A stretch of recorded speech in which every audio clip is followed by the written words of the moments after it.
Assalamualaikum dan hai murid-murid, apa khabar semua? Hari ini kembali lagi bersama cikgu untuk kelas matematik tahun 2. Hari ini kita akan belajar banding pecahan dan kita akan selesaikan soalan pada buku aktiviti muka surat 93. Pada buku teks jilid 2 pada halaman 7. Baiklah, di sini terdapat situasi yang membandingkan pecahan untuk mengetahui pecahan yang manakah yang lebih besar dan pecahan manakah yang lebih kecil. Berdasarkan situasi di sini, sebiji kek telah dibahagikan kepada 6 bahagian. Rishi telah mendapat 2 bahagian, manakala kakaknya pula terdapat 1 bahagian sahaja. Bahagian yang diperoleh kakaknya adalah 1/6, manakala bahagian yang diperoleh Rishi adalah 2/6. Bahagian manakah yang lebih besar? Lihat pada gambar rajah di sini. Ya, 2/6. 2/6 lebih besar daripada 1/6. Bermaksud, Rishi mendapat lebih banyak kek berbanding kakaknya. Seterusnya, kita perlu mencari pecahan manakah yang lebih kecil. Soalan A menunjukkan pecahan 4/5 berbanding 2/5. Jadi, lihat pecahan manakah yang sedikit sahaja diwarnakan. Ya, 2/5. Jadi, 2/5 lebih kecil daripada 4/5. Lihat pula soalan B. Bagi soalan B pula, pecahan manakah yang berwarna biru lebih sedikit?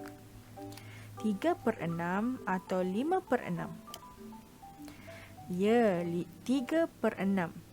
Jadi kita perlu tulis 3/6 lebih kecil daripada 5/6. Lihat soalan ini pula. Gambar ini telah diwarnakan 1 bahagian, tetapi pecahan yang pertama dibahagikan kepada 3 bahagian, manakala gambar yang kedua dibahagi kepada 4 bahagian. Walaupun kedua-duanya diwarnakan hanya 1 bahagian, namun bahagian yang di bawah lebih kecil kerana ia dibahagikan kepada 4 bahagian. Jadi bermaksud 1/4 kurang daripada 1/3. Bandingkan 1/2 dengan 1/10. Lihat, setiap pecahan ini diwarnakan 1 bahagian sahaja, tetapi mempunyai penyebut yang berbeza. Lihat pecahan yang pertama, ia dibahagikan kepada 2 bahagian dan 1 bahagian diwarnakan, dan ia lebih besar berbanding 1/10.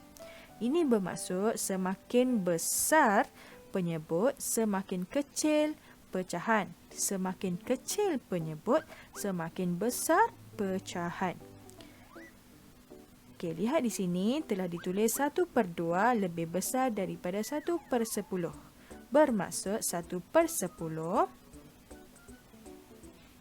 lebih kecil daripada 1/2. Jadi tulis di sini lebih kecil daripada 1/2. Sekarang mari kita selesaikan soalan yang terdapat pada buku aktiviti muka surat 93. Lihat soalan yang pertama. Tandakan betul pecahan yang lebih besar. Ini bermaksud kita perlu mencari pecahan yang lebih banyak diwarnakan atau pecahan yang kecil penyebutnya. Lihat soalan A. Yang manakah yang lebih besar? 2/3 atau 1/3? Lihat gambar rajah. Yang manakah yang diwarnakan dengan lebih banyak? Ya, 2/3. Jadi tandakan pada gambar rajah 2/3. Lihat pula soalan B. Lihat yang manakah penyebutnya yang lebih kecil? 1/4 atau 1/7? Ya, 1/4 kerana penyebutnya lebih kecil. Lebih kecil penyebut, pecahannya lebih besar. Selesaikan soalan C dan soalan D. Sekarang lihat pula soalan yang kedua. Kita perlu tulis lebih besar daripada atau lebih kecil daripada. Lihat contoh yang ditunjukkan pada soalan A. Di sini diletakkan 4/5 dibandingkan dengan 2/5. Lihat kotak yang diwarnakan, 4/5 lebih besar daripada 2/5. Jadi ia ditulis 4/5 lebih besar daripada 2/5.